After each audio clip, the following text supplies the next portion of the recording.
Allez, on attaque Parashat Vayechi. Alors, on va essayer de bien se concentrer. Allez, pour la Refoua Shelema de Simone bat Rachel, Mathilda Nouya bat Angel, Shiran bat Margalit, Naomi Simcha bat Esther, le Rav Eliaou ben Fradi, Shmuel ben Eliaou, Leilou Nishmat Gabi Mecha bat Esther, pour un Zivou Gagoun Vetaor de Jenny bat Étoile, également pour tous nos Chayalim et les Khatoufim qui rentreront Bezrat Hashem bientôt. Bientôt. Ok, alors on termine déjà le premier Sefer. Ça passe vite, hein. Ça passe vite. Alors c'est une courte paracha, c'est une paracha de Stouma. Ça veut dire que d'habitude, d'une paracha à l'autre, dans un Sefer Torah, vous avez un espace. C'est plus pratique pour délimiter les parachutes. Là, c'est collé. Pourquoi? Parce que les portes de la prophétie se sont fermées à Yaakov. Il allait annoncer la fin des temps. Il voulait le dire à ses enfants. Et au moment où ça s'est produit, eh ben, Hachem lui a retiré les informations pour pas qu'il puisse faire ce dévoilement. Et à ce moment-là, Yaakov, qui vivait depuis 17 ans en Égypte, va maintenant quitter le monde et il va réunir ses enfants pour les bénir un à un.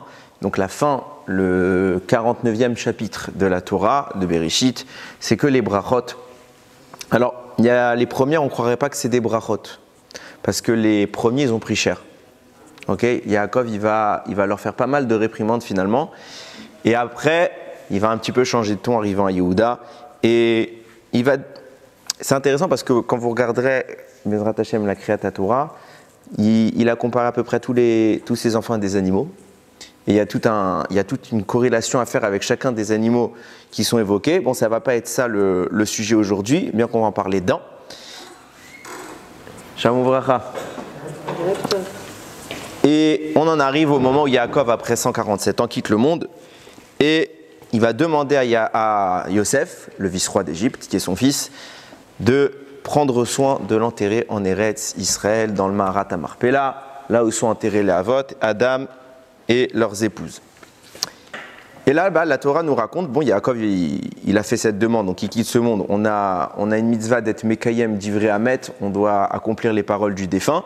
Donc il y a Yosef, même si ce n'est pas évident, parce que par où il était assez réticent, il va tout faire pour pouvoir l'enterrer, et ils vont conduire toute une expédition en Eretz Kenan à l'époque. Et là-bas, il y a écrit comme ça. Vaya limo gam rechev gam parashim. Ils sont montés avec lui, même les chars et les cavaliers. Vaya machane kaved miod. Et le campement, il était assez pesant. Vaya vu ad Goren à Atad. Ils sont allés dans un endroit qui s'appelle Goren à Atad. C'est ce qu'ils ont mis une aire de battage. Asher bever et Yarden, de l'autre côté du Jourdain. Vaispe dusham mispet gadol vechaved miod. Ils ont fait là-bas une oraison funèbre très très très importante. Ça, c'est Yaakov, c'est pas n'importe qui. Vayas laviv evel shimat shamim. Et il a fait pour son père un deuil de 7 jours. Alors on verra par la suite que ce n'est pas la première partie du deuil qu'il a faite, parce qu'en réalité en Égypte, ils ont fait déjà un deuil de 70 jours. Ok?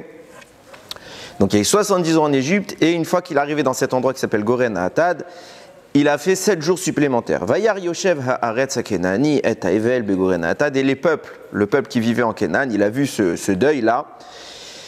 Yomrou, ils ont dit Evel kaved zele Mitzrayim, c'est un lourd deuil pour le pays d'Égypte. Alken karashema Avel Mitzrayim. L'endroit, il a été appelé Avel Mitzrayim, le deuil d'Égypte. Asher bever à Yarden. Ok, on va un petit peu s'arrêter sur les détails. Il y a toute une Gemara qui parle un petit peu de ce que la Torah ne nous dit pas. Les sages vont être beaucoup plus promptes à nous dévoiler ce qui s'est passé à ce moment-là. Et ils nous diront que là-bas, il y avait eu une guerre. Déjà, ils étaient venus, tous les représentants d'Ishmaël et d'Esav, ils étaient venus, a priori, ça devait mal se passer. Et quand ils ont vu le tombeau de Yaakov, dessus était posé quoi? La couronne de Yosef, qui était représentant d'Égypte. Donc c'est quand même un pays assez imposant. Et là-bas, tous les notables vont voir la tombe de Yaakov avec une couronne posée dessus. Et subitement, ils vont tous avoir le même réflexe. Ils vont retirer leur couronne de leur tête et vont déposer leur couronne sur la tombe de Yaakov. C'est une Gemara. Et là-bas, on nous précise qui étaient les personnages qui sont venus.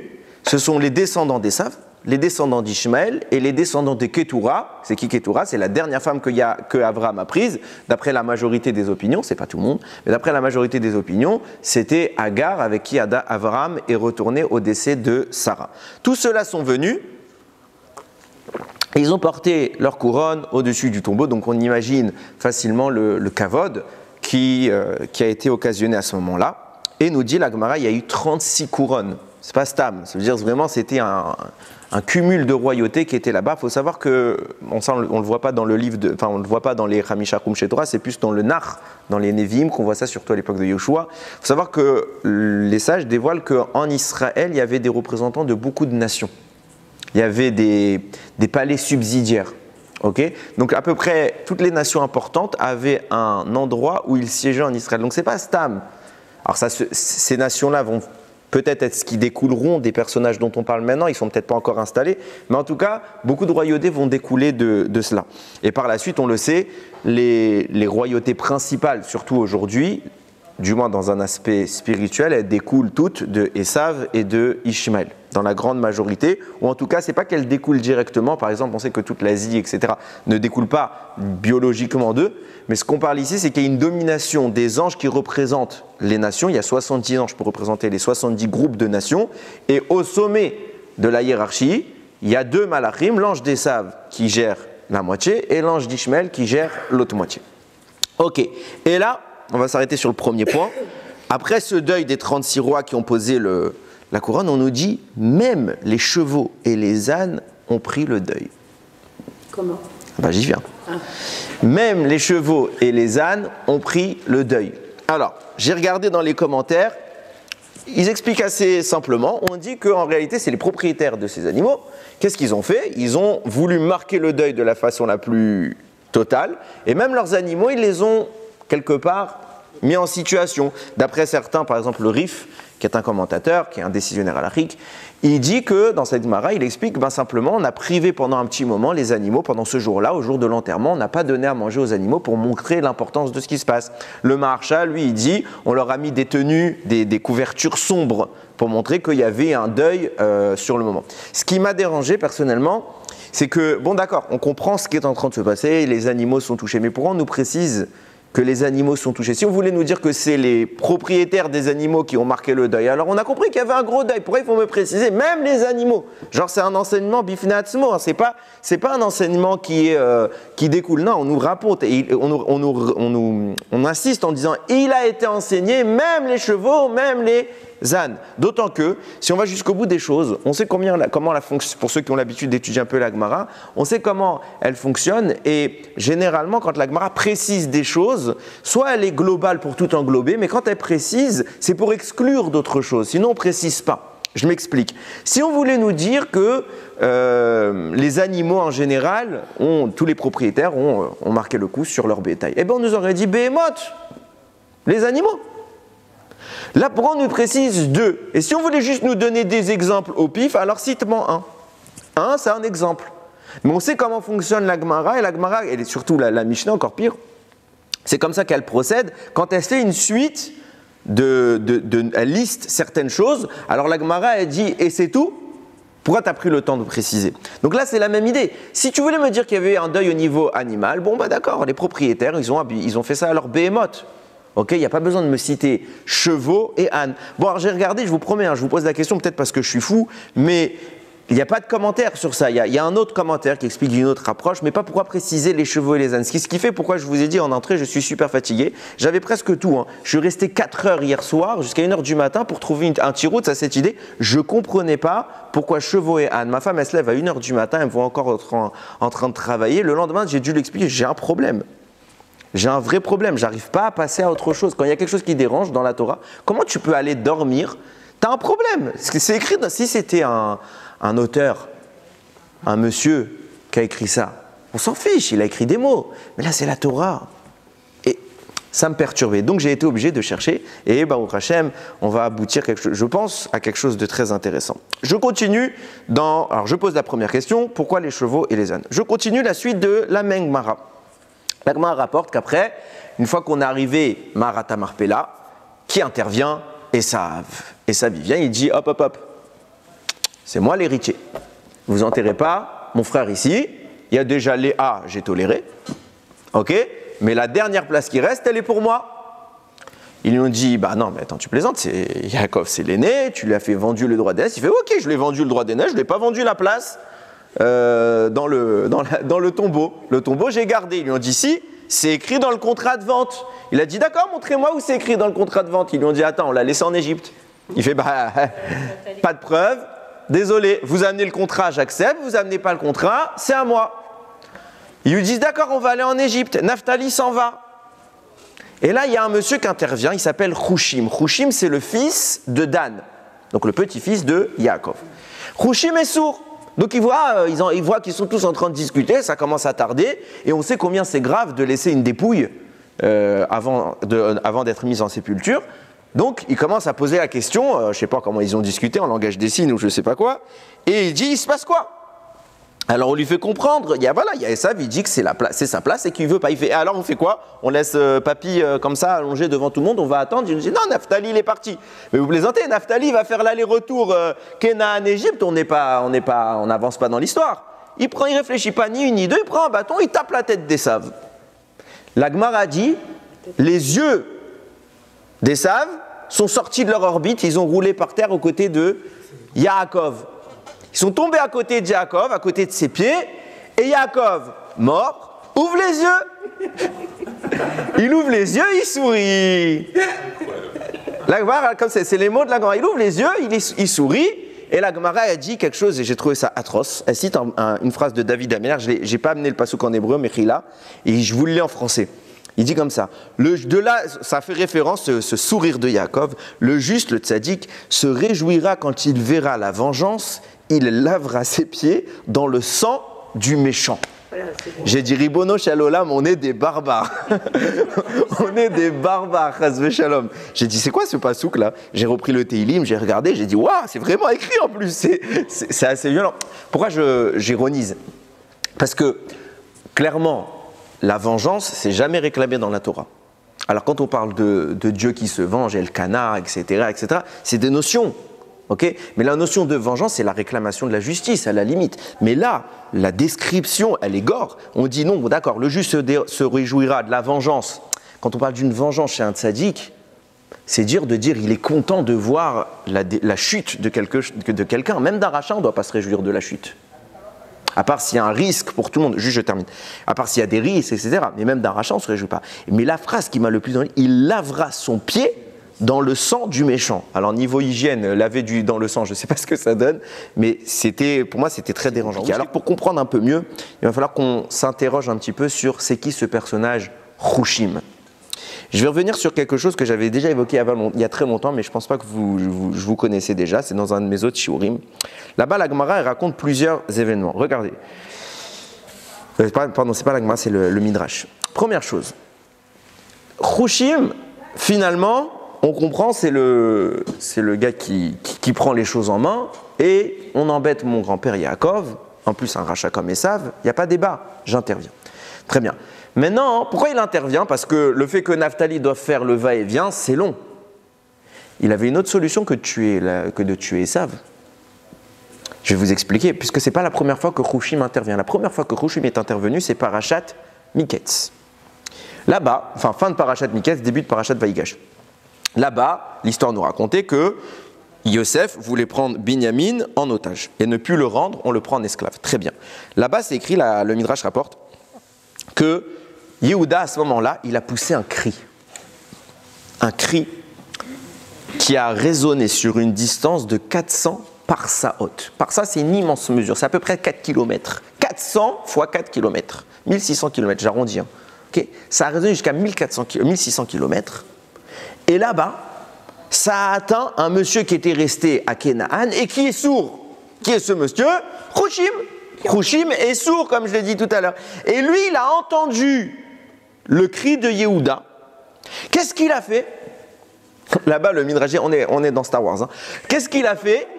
Il a bondi jusqu'à Yehuda et en une seconde, il s'est téléporté, il est arrivé à côté de Yehuda, et là, ils ont dit, attends, t'as crié tout seul, viens, on crie à deux. Ils ont recrié tous les deux.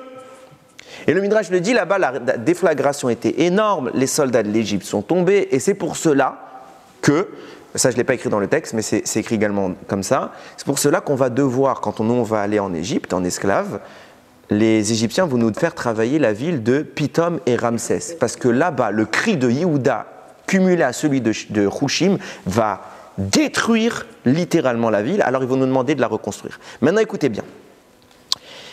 Première chose, alors, avant que j'analyse le texte, on voit que s'il veut, il fait Canaan, Égypte en 1 seconde. Avant qu'on comprenne ce qui s'est passé, juste j'explique. Il peut le faire en 1 seconde. Bon, alors au lieu de taper tonton Esav, ou bon, tu m'as compris, au lieu de le taper, de le tuer, fais tac tac, et tu reviens. Allez, ça ne sera pas 1 seconde, ça sera 2 secondes. C'est-à-dire, tu vas chercher, à lieu d'envoyer Naphtali, tu vas chercher le contrat. Tu dis à Esav, voilà, c'est plié. Non, Hushim, il ne réfléchit pas, et il frappe Esav, il le tue. Pourquoi? Ça, c'est le premier point. Deuxième point, c'est quoi cette histoire qu'il a créé sur une distance de 400 par ça? Je vous dis les choses clairement, on n'est pas stupide, c'est impossible.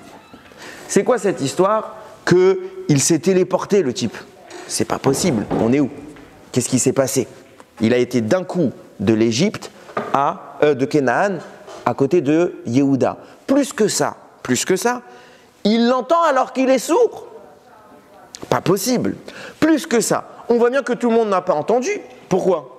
Parce que si tout le monde avait entendu, alors même Yaakov, il aurait entendu. Or, Yaakov, quand les frères reviennent, il est au courant de rien. Il ne sait pas ce qui s'est passé. Donc, on sait clairement que Yaakov, il n'a pas entendu. Yaakov, il est au même endroit. Il est à Canaan et Hushim, il est à Canaan. Donc, si tu me dis qu'il y a eu un truc miraculeux, un son qui s'est propagé sur des kilomètres, au point qu'un monsieur qui est sourd, il entend, alors Yaakov, il entend. De là, nous disent Rachamim, le son dont on parle n'a rien à voir avec un son normal. Seuls les gens, en réalité, physiquement, seuls les gens qui étaient à côté de Yehuda, ils ont entendu Yehuda crier. Mais en réalité, nous disent Rachamim, c'est comme ça qu'il écrit le Radal, c'est comme ça qu'il écrit le Nézer à Kodesh. On parle de quoi? On parle d'une volonté de Yehuda que Hushim l'entende. Il fallait que Hushim l'entende, et ce son s'est miraculeusement transporté jusqu'aux oreilles de Hushim, qui miraculeusement s'est mis à entendre, et qui miraculeusement s'est rendu immédiatement à Canaan. Et là, ensemble, ils vont intervenir. Pourquoi les choses doivent se produire de cette manière? C'est ce qu'on appelle ce déplacement-là, c'est ce qu'il a vécu Yaakov, c'est ce qu'il a vécu Eliezer, ce qu'on appelle Kfitsat Adérer. D'un coup, il bondit comme ça. Écoutez bien. Je vais vous raconter qui était ce Hushim. La Torah, la semaine dernière, on a lu les 70 personnes qui sont descendues en Égypte. Tout le monde, les 12 fils de Yaakov, on nous raconte, il y avait tel fils, tel fils, tel fils, tel fils. Et il y en a un, Dan, il a un enfant, c'est Hushim. Pourquoi il a un enfant? Il faut bien comprendre comment les choses se mettent en place. Comme ça, il écrit un Mefarech qui s'appelle le Kisser Rachamim, il amène tout le raisonnement. On sait que quand Adam Arishon, Hachem lui a montré tout l'avenir, toute l'histoire, et il a vu un petit bébé, qui quand il est né, il est mort tout de suite. C'est qui ce petit bébé? David Améler. Il a vu David Améler, et David Améler, normalement, n'aurait pas dû vivre. À la naissance, c'était fini. Et il demande à Akadosh Baruch Ribono Shel Olam pourquoi cet enfant il meurt. Hachem lui dit comme ça j'ai décidé. Il lui dit d'accord, est-ce que la notion de cadeau existe? Est-ce qu'on peut offrir des choses? Hachem lui dit oui. Il dit alors je lui offre 70 ans de ma vie. Hachem lui dit ok, j'accepte. Grâce à ça, David Améler va vivre 70 ans et au lieu de vivre 1000 ans, Adam Arishon ne va vivre que 930 ans. Très bien. Première chose, je suis obligé de l'introduire, même si peut-être vous l'avez déjà entendu. Pourquoi la dame Arishon, il s'arrête que sur David Améler? Il y a eu plein de bébés qui sont morts à la naissance dans l'histoire. Il ne s'est pas arrêté sur eux. Réponse, parce que David Améler, c'est le prototype qui va amener le Mashiach. Or, qui aurait normalement de base, aurait dû être le Mashiach? C'est Adam. Mashiach, ce que David va incarner, va être la réparation de l'erreur d'Adam. Donc, dans la Neshama de ce bébé, Adam Arishon voit qu'il y a un lien avec lui. C'est pour ça qu'il veut absolument interagir, parce que là se trouve son espoir. Donc il lui offre 70 ans de sa vie. C'est très bien, c'est une histoire assez connue. Seulement, il y a un autre texte du Zohar, cette fois, c'est un Midrash. Le Zohar dit autrement. Il dit les 70 ans de la vie de David Améler ne lui viendraient pas, en tout cas, d'Adam. Il dit une autre source, des Havot, pas exactement des Havot, mais de 3 personnages, d'Avraham, qui aurait dû vivre 180 ans, qui n'en a vécu que 175, il a donné 5 ans de sa vie à David Améler. Yitzhak ne pouvait pas, il y a toute une raison pourquoi Yitzhak n'a pas pu donner, donc Yitzhak n'a pas donné.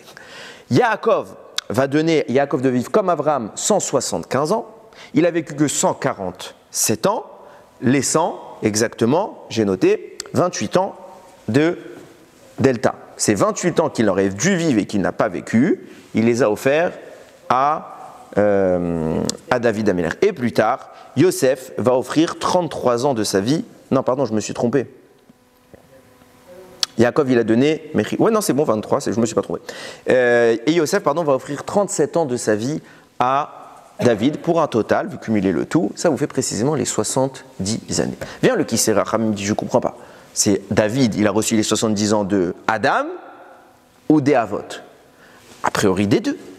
Donc il pose la question, il dit, il aurait vu vivre 140 ans. Alors il y a plusieurs réponses, j'en ai déjà apporté, j'apporte une nouvelle. Il dit, qu'est-ce qui s'est passé? Au moment où Dan, sa femme, est tombée enceinte et qu'elle a accouché, l'enfant, il est né mort. Tout de suite. Qu'est-ce qui s'est passé? C'est ce qu'on appelle un nophel, c'est que c'était juste une masse de peau. Il n'avait rien, aucune constitution, rien, il est né, tout de suite, c'était quelque chose, c'était pas vivant. Évidemment, Dan est triste, sa femme aussi. Yaakov, il constate la tristesse de son fils, il lui dit qu'est-ce qui se passe? Il lui raconte, voilà, ma femme vient d'accoucher, et malheureusement, le bébé n'en est pas un, c'est pas quelque chose de viable. Il lui dit, ok, recouvrez-le d'un drap et amenez-le-moi.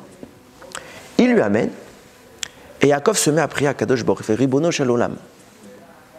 Quand il a vu l'enfant, il a vu qu'en lui, il y avait une étincelle de David Améler. Alors quel rapport David Améler? Cet enfant, il ne vient pas de David, il vient de Dan. David Améler, il vient de Yehuda. Comment c'est possible?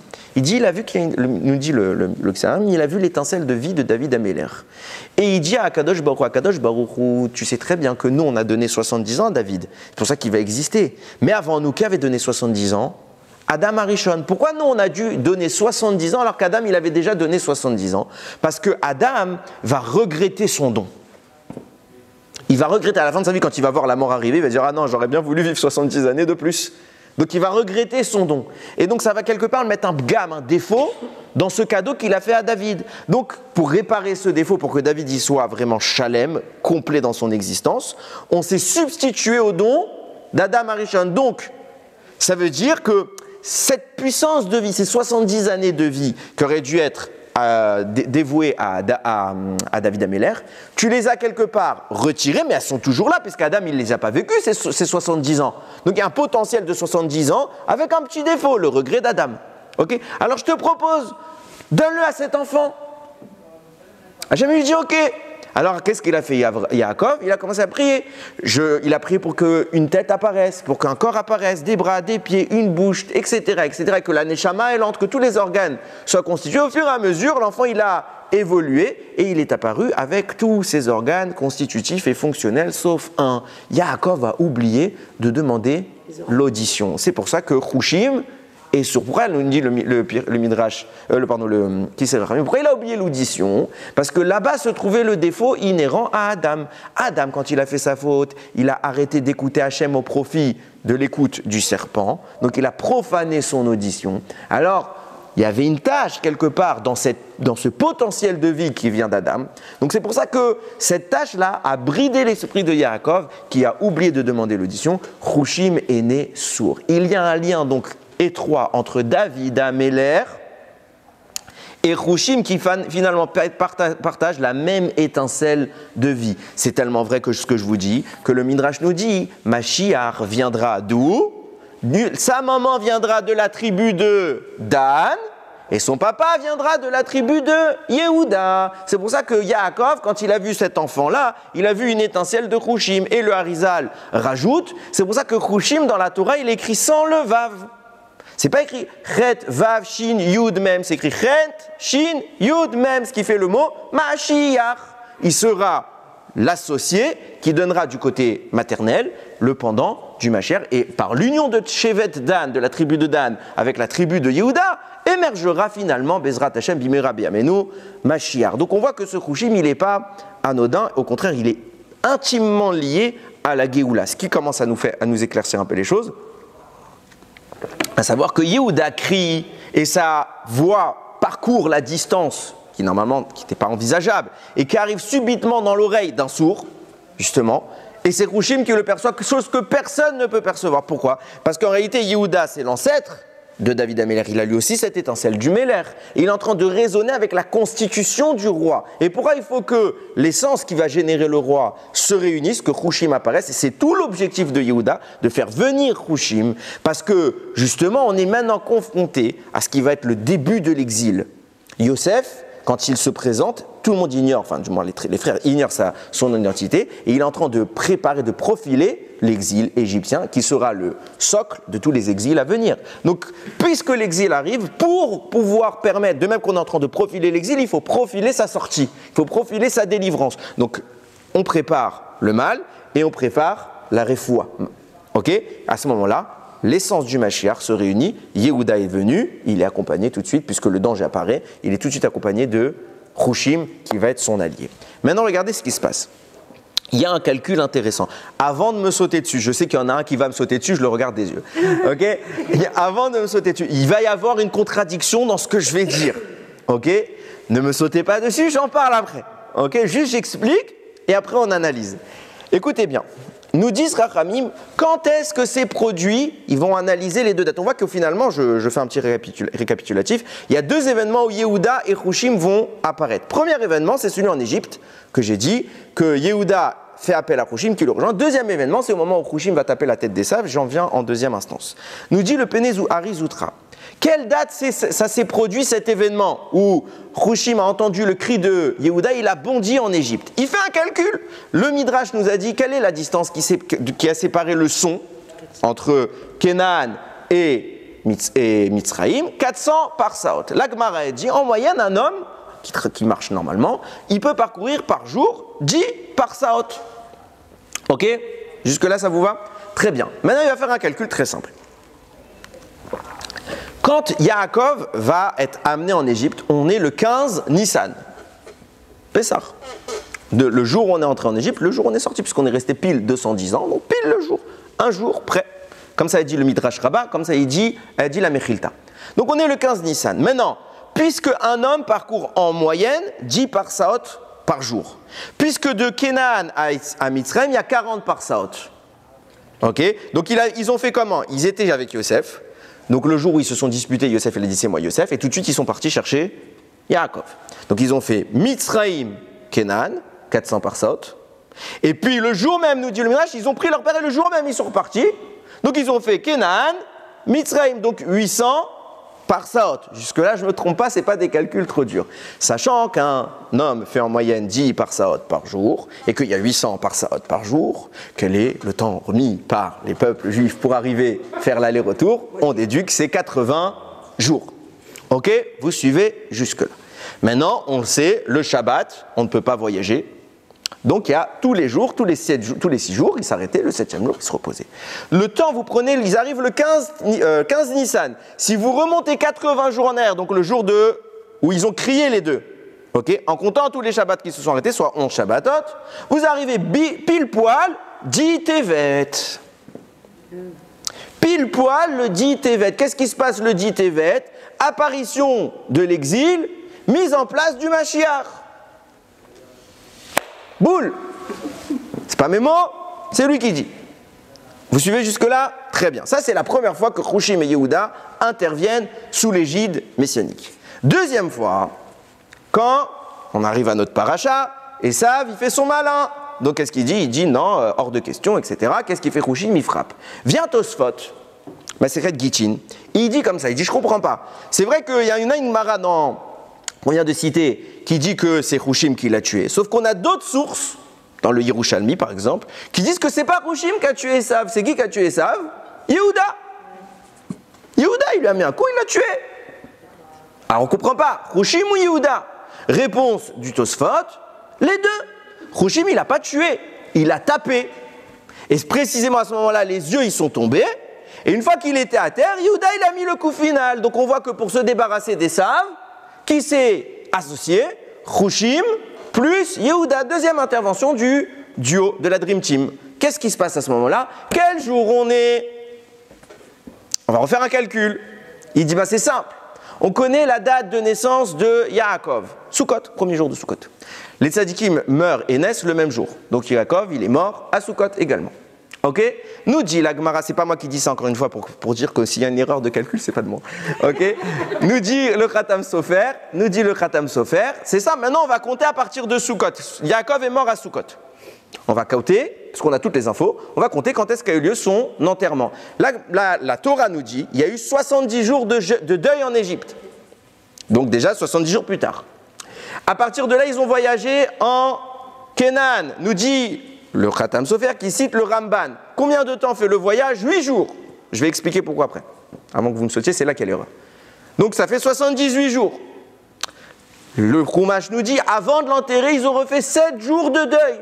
Donc 85 jours. Donc entre la mort de Yaakov, début de Sukkot, et son enterrement, il y a 85 jours. Si tu prends Sukkot 85 jours plus tard, tu es quel jour? 10 Tevet. Donc dans les deux cas, l'association des deux se fait quand il y a un ennemi qui apparaît, Esav, l'Égypte, les deux qui vont former le Mashiach apparaissent le 10 Tevet. Je mets tout de suite un bémol. On a une erreur grave là-dedans. On a un problème grave, j'espère que vous l'avez remarqué. C'est que j'ai triché à fond la caisse. Enfin, pas moi, eux. En tout cas, ils ne sont pas d'accord. C'est que j'ai pris deux valeurs différentes pour la distance de Mitzraïm à Canaan. Tout à l'heure, j'ai dit qu'il fallait combien de temps pour aller de Mitzraïm à Canaan? J'ai dit qu'il fallait 40 jours. Et c'était basé sur quoi? Sur un midrash. C'était pas, tu peux pas, c'est pas faux, c'est vrai. Il faut 40 jours parce que le midrash nous dit il y a 400 par saot. Et là, le Ramban, il vient, il dit non, 8 jours. Ah, ça marche bien, mais c'est bizarre. Un, il dit 8 jours, et l'autre, il fait un autre raisonnement qui est très fondé, 40 jours. Comment comprendre? Contradiction frontale. Et en fait, qu'est-ce qui se passe? Quand on regarde objectivement, vous prenez une carte, hein, j'ai vérifié sur Internet, la distance qui sépare Canaan de Mitzrayim, surtout qu'on est à Hebron, c'est pas 400 par saot, c'est pas 1600 km. C'est beaucoup moins. Et clairement, si on regarde objectivement, celui qui a raison dans la mesure de l'espace et du temps qu'il faudrait, c'est Ramban. Il faut 8 jours. À peu près 8 jours de marche intensive, mais 8 jours. Donc comment? Le premier avis, il a calculé 40 jours. Mais lui non plus, il ne s'est pas trompé. Pourquoi? Parce qu'il s'est basé sur un texte sérieux, c'est un midrash. C'est pas un petit midrash genre que tu le trouves nulle part dans les livres. C'est le plus grand midrash, c'est le midrash Rabbah. C'est le plus usité. Donc son calcul, il est fondé. Mais ce qui est problématique, en réalité, ce n'est pas ni le calcul du Ramban. C'est comment le midrash peut nous dire qu'il y a 1600, enfin 400 par saot, alors qu'on voit bien qu'il n'y a pas 400 par saot. Réponse. C'est écrit comme ça. J'introduis une notion générale. Et vous allez comprendre. De façon générale, quand on parle de ce cri-là, et c'est pas un, deux, c'est tout le monde qui explique comme ça, on est bien conscient qu'on parle d'un cri qui est d'ordre rouhani, puisqu'il ne peut pas parcourir une telle distance. Il y a quelque chose de l'ordre du miracle.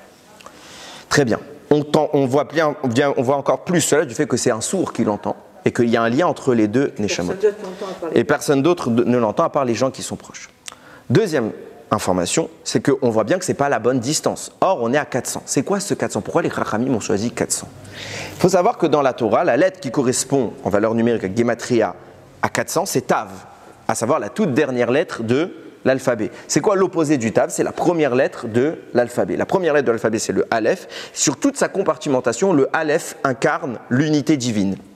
On voit ça. Aleph, déjà, c'est 1. Prononcez le mot Aleph.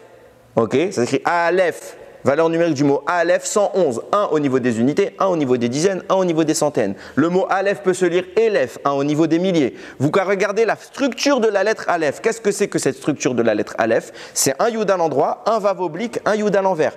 Yud à l'endroit, Yud à l'envers, 10 et 10, ça fait 20. Vav oblique, 6, 20 plus 6, 26. Donc vous avez l'unité d'Hachem, elle est partout. Le Aleph incarne Hachem, entre guillemets. Puisque le Tav est l'opposé du Aleph, le Tav représente toujours les forces du mal. 400 est le nombre choisi par la Torah pour incarner les forces du mal. C'est pourquoi vous avez tous remarqué, Parashat Vayishlach, quand Yaakov envoie des émissaires, et ça arrive accompagné de combien de personnes? 400 hommes. 400 hommes, c'est les gens qui viennent pour détruire les forces du bien. Pourquoi 400? Et pourquoi pas 393? Non, 400. Parce que 400 vient toujours incarner le mal. Ce qu'on est en train d'expliquer ici, c'est que ce que veut Yehuda, quand les Chachamim nous parlent de 400 par saot, il ne parle pas d'une distance physique. Pourquoi? Parce qu'on voit que ce n'est pas 400 par saot. N'importe qui le voit. Ce n'est pas du tout le débat là-bas. De quoi parlent les sages? Ils parlent de l'effort spirituel consistant à supprimer le mal. Et c'est précisément ce que veut Yehuda. Yehuda, qu'est-ce qu'il demande? Il voit qu'il y a une force du mal en face de lui qui s'appelle Mitzraïm. Cette force du mal, donc c'est 400. Que fait Yehuda? Il dit qu'est-ce qui peut détruire cette force du mal? C'est Mashiach. Maintenant, où il est Mashiach? Il est séparé entre Yehuda et Hushim. Je veux réduire l'écart qui empêche la venue du Mashiach. C'est quoi l'écart qui empêche la venue du Mashiach? C'est les forces du mal. Je veux faire disparaître ces forces du mal. Donc il pousse un cri, un kol. Pourquoi kol? Parce que à kol, Yaakov, la voix c'est celle de Yaakov, c'est ce qui détruit Esav. Qu'est-ce qui se passe à ce moment-là?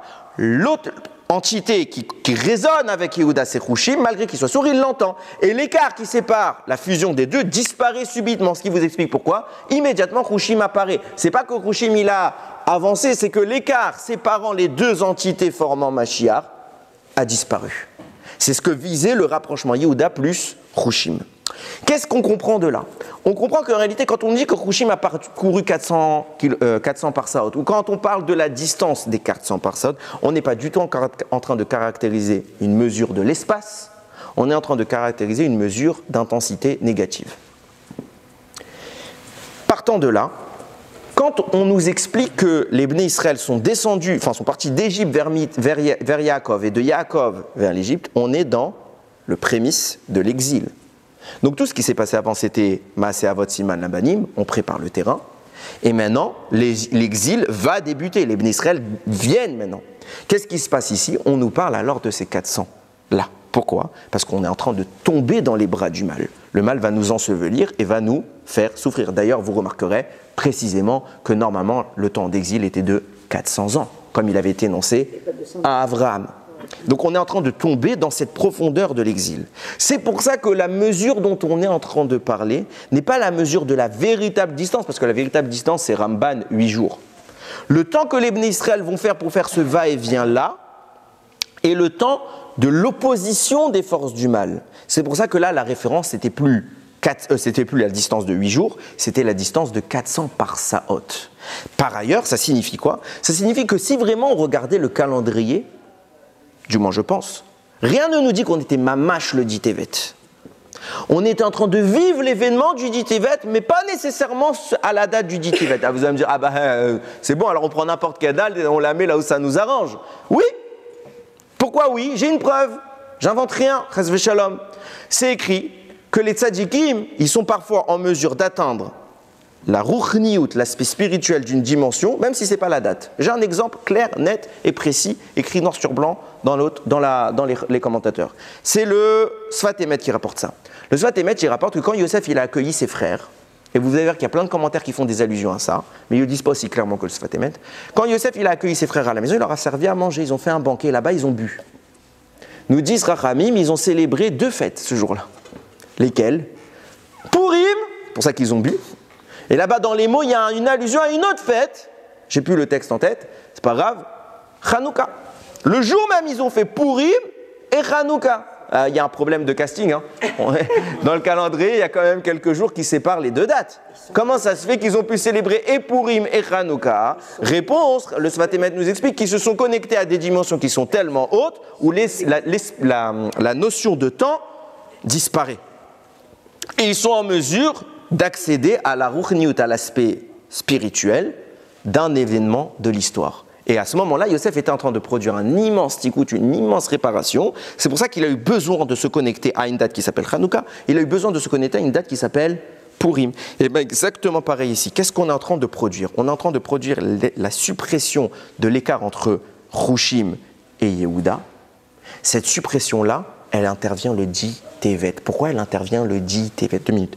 Pourquoi elle intervient le 10 Tevet? Écoutez bien les propos du Khatam Sofer. Le Khatam Sofer, il dit, parce que le 10 Tevet, c'est le Rosh Hashanah, c'est pas ces mots, mais je le reformule comme ça, c'est le Rosh Hashanah du Beth Amikdash. C'est le jour où est décidé, est-ce qu'on prolonge ou pas l'existence du Beth Amikdash. Quel jour la sentence est tombée justifiant que le Beth Amikdash allait être détruit? Il n'a pas été détruit le 10 Tevet, il a été détruit à Tisha B'Av. Mais quand est-ce que la sentence dans le ciel elle a été prononcée? Le 10 Tevet s'est tenu un jugement dans le ciel avec, à côté d'Hachem, tous les anges positifs qui protestaient contre la destruction et qui voulaient maintenir sa présence, et tous les anges négatifs qui ont protesté contre sa présence et qui voulaient obtenir sa destruction, qui a gagné le mal. Et tous les ans, le dit Tevet, Akadosh Baruch Hu réunit les mêmes malachim. Et il refait le même jugement. C'est ce qui va se passer Bezrat Hashem vendredi, mais on espère que cette fois on va gagner. Et tous les ans, Akadosh Baruch Hu, il juge. Est-ce qu'on construit le Beth Amikdash ou est-ce qu'on le laisse détruit? Si on est méritant, alors on construit le Beth Amikdash. Si on n'est pas méritant, alors il est à nouveau détruit parce qu'il n'apparaît pas dans le monde. Tous les ans, le dit Tevet. Pourquoi le dit Tevet? Précisément, il fallait que Chouchim se téléporte quelque part à côté de Yehuda, même si ce n'est pas la vraie date.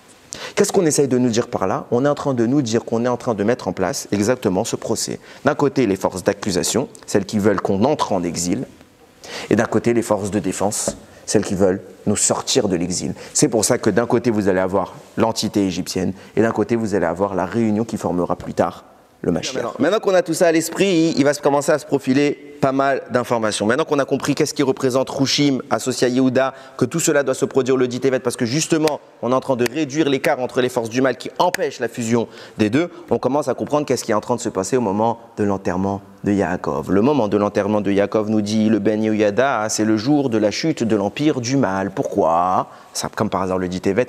Le jour où Esav meurt, c'est le dit Tevet. Le jour où Yaakov est enterré, c'est le dit Tevet. Mais qu'est-ce que correspond cet enterrement-là? Il correspond au moment où Yaakov sort d'Égypte. Et il n'y retourne plus jamais. Il commence à goûter à ce qu'on appelle la Géoula. Et un détail extraordinaire, c'est que Yaakov mort, il ouvre les yeux.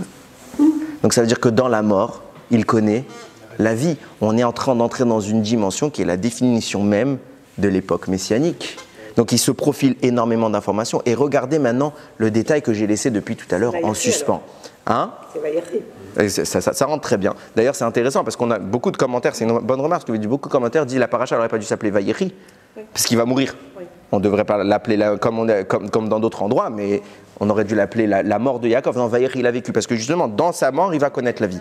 Mais regardez bien ce qu'il dit le Sod Yesharim. Je me posais la question tout à l'heure. Comment ça se fait que dans l'exemple du deuil des animaux ont été choisis le cheval et le chamor, l'âne? Écoutez bien ce qu'il dit le Sod Yesharim. Il écrit dans Shir HaShirim qu'on lit tous les vendredis soirs, les Susati Berirve Paro Dimitir Rayati. À une jument, à ma jument, parmi les chars de Pharaon, je t'ai comparé ma bien-aimée. Qui parle ici? À qui il parle Shlomo? Il parle à Akadosh Baruch Hu. Tu compares Hachem à un cheval? Pourquoi il a comparé Hachem à un cheval attelé au char de Paro?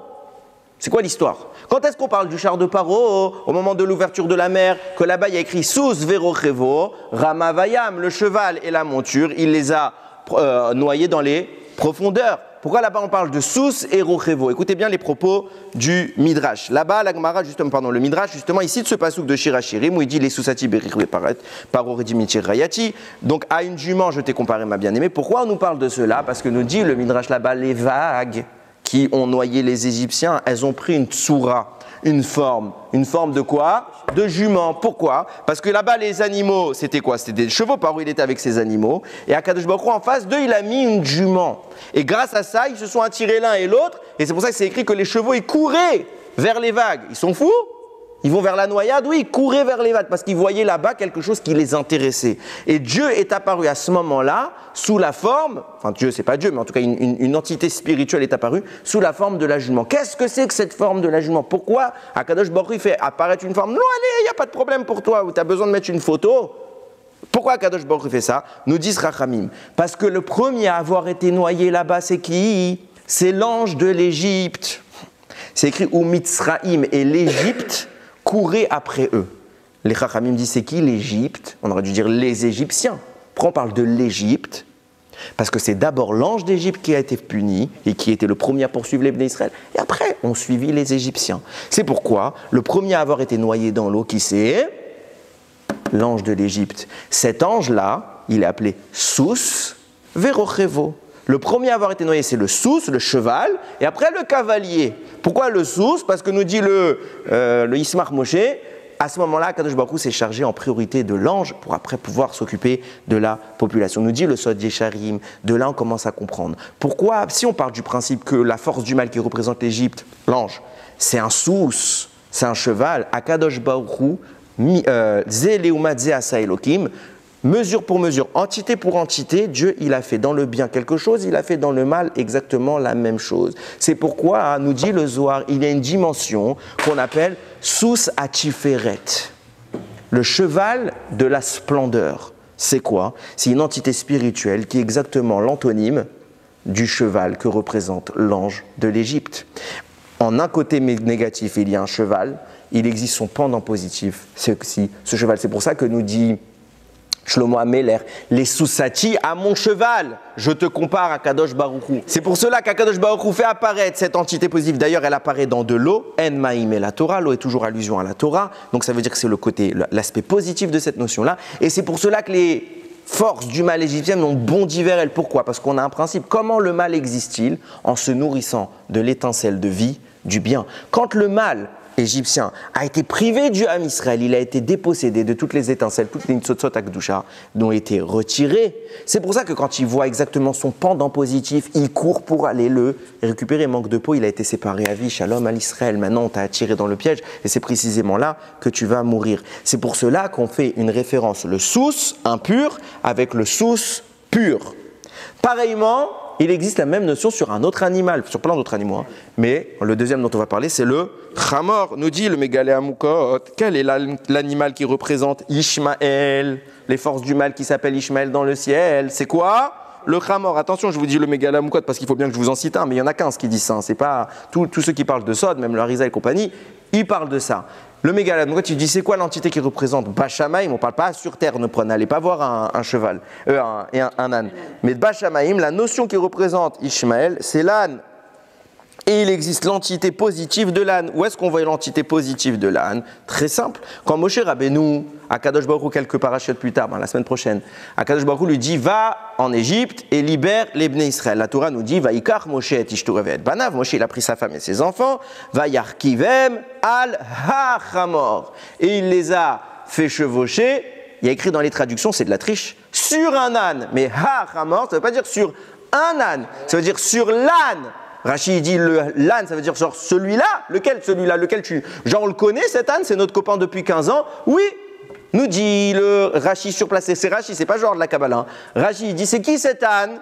C'est le même âne que Abraham Avinu, il a pris au moment de la Akedat Yitzhak. Ce même âne, il a été transmis à Yitzhak, il a été transmis à Yaakov, etc. jusqu'à Moshe, il a vécu longtemps. Et ce même âne-là, qu'est-ce qui se passe? On nous dit, c'est celui qui est destiné à venir Yemot à Mashiach, et sur son dos viendra le Mashiach. Le Midrash Talpiot, il écrit là-bas. Où est-ce qu'il est cet âne aujourd'hui? Puisque c'était l'âne de Moshe, celui que tout le monde connaît, il a suivi Moshe sur la montagne au moment de sa mort, il est là-bas.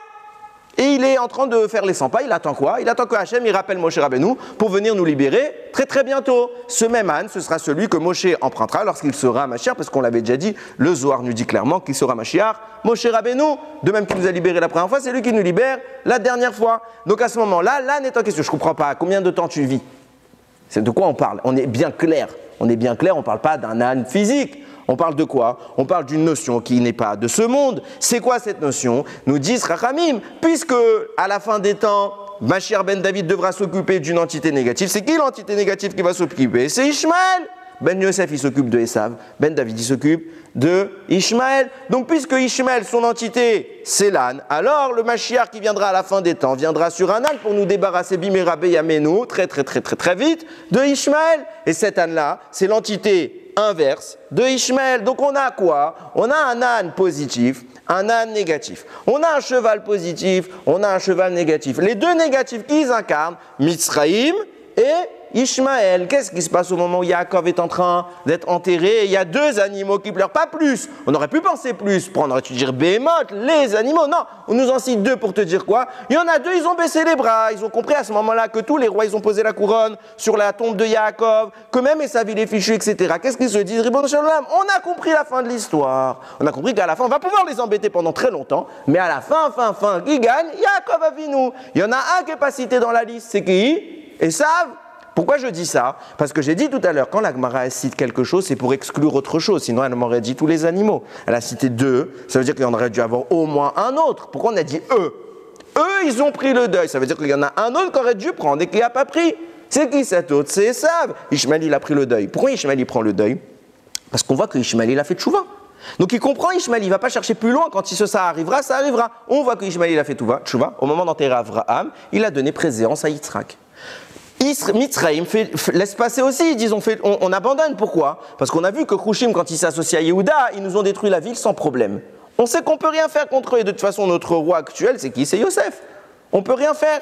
Donc on a compris. Il y en a un qui garde espoir. Il dit moi, j'abandonne pas. C'est ça. Pour ça que tout de suite après, la Gemara nous dit, tout de suite après les mots sur le cheval et l'âne, qui apparaît et ça. Pourquoi la Gemara fait la corrélation tout de suite? Pour dire lui aussi, il aurait dû être de ceux qui prennent le deuil, mais lui, il n'a pas pris le deuil. Il a dit moi, je ne laisse pas Yaakov s'enterrer. Pourquoi? Et ça, il ne veut pas prendre le deuil. Qu'est-ce qui lui fait penser qu'il a encore un espoir à la fin des temps? Écoutez bien combien c'est Pélé Pélaot. Comme ça, c'est écrit. Il y a écrit comme ça. Concernant Khushim, j'ai dit, il descend de Dan. Yaakov va le bénir, Dan. Il va lui dire quoi comme bracha dans notre paracha? Yehi Dan, Nachash ale derer, que Dan il soit un serpent sur les chemins. Shefifon ale orar, alors Shefifon c'est une sorte de serpent, ils ont mis un aspic, je ne connais pas ce truc, ok, dans les sentiers. Anosher ikvesous, qui mord le talon du cheval, vaïpol rochevo, achor, et son cavalier tombe à la renverse. Je ne comprends pas.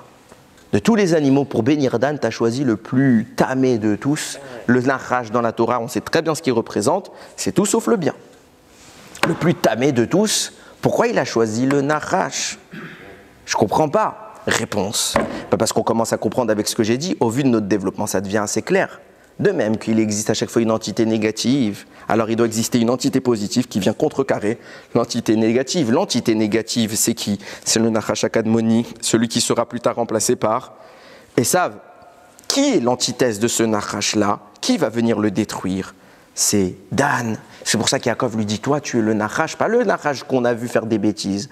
Tu es le Nachash qui va se battre contre le mauvais Nachash, et tu es le Nachash qui va récupérer toutes les forces du mal présentes dans le mauvais Nachash. C'est pour ça que le Ben Yehoyada nous dit, où est-ce que les forces du mal, quand les forces du mal existent, on a dit elles absorbent les forces du bien, c'est comme ça qu'elles existent. Où est-ce qu'elles stockent leurs forces du bien, les étincelles, toujours à leur sommet. C'est pour ça que le Nachash, comment il attaque? Avec son sommet, la bouche. Le reste, c'est le mal. Le sommet, là-bas, culmine quelques énergies qu'il a réussi à dérober. C'est pour ça que nous dit le Ben Yehoyada, chez Esav, où se trouvaient les forces du bien, puisque Esav, c'est le mal qui incarne le Nachash, précisément, c'est au sommet que se trouvaient ces forces du bien, à un endroit précis de son visage, et on va expliquer pourquoi c'est pas anodin, à un endroit précis de son visage se trouvait un mérite, de la Gdusha. Où il est cet endroit précis? Ses deux yeux. Pourquoi? Là-bas précisément, nous dit le Ben Yehoyada, c'est très simple. Parce que de ses yeux sont sorties des larmes. Quand est-ce que dans la Torah on nous parle du pleur d'Esav? Quand dans Parashat Toldot, Esav y revient avec l'objectif d'être béni par papa Yitzhak. Sauf que qui est passé avant lui? Yaakov. Qu'est-ce qui se passe? Yitzhak lui dit, mais je lui ai déjà donné les brottes. C'est pas grave, bénis-moi quand même. Il fait, mais mon fils, je lui ai déjà tout donné, il n'y a plus rien pour toi. Là, la Torah nous dit, Vayomer Esav el Aviv, Esav dit à son père, Averacha, Achat ilecha avi, tu n'as qu'une seule bracha, papa, Barecheni, Gam Ani, Avi, moi aussi bénis-moi. Vaïssa Esav kolo, Esav a levé la voix, Vayefk, et il a pleuré. Tout de suite après, qu'est-ce qu'il fait Yitzhak? Il le bénit. Je ne comprends pas, nous dit le Midrash Moshe, je ne comprends pas. Il y a 2 secondes, il t'a demandé une bracha, qu'est-ce que tu lui as répondu? Il y a plus, j'ai plus rien en stock. Alors ton fils, je supplie, j'ai plus rien, j'ai tout pris, ton frère il a tout pris. S'il n'y a plus rien, il n'y a plus rien. Qu'est-ce que tu viens? Il pleure. Ah, il m'a fait de la peine, miskin. Allez, tiens, je te donne quelque chose. Je ne comprends pas, il n'y avait rien. D'où tu l'as sorti?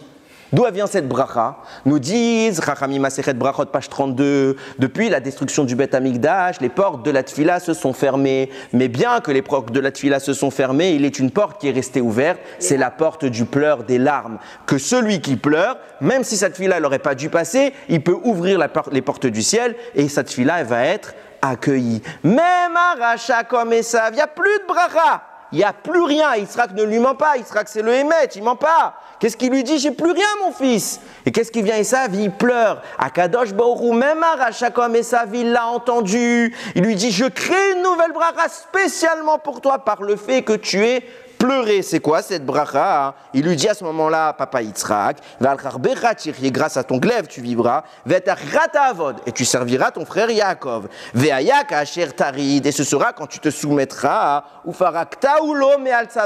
tu pourras t'affranchir du joug de ton frère qui est posé sur ta nuque.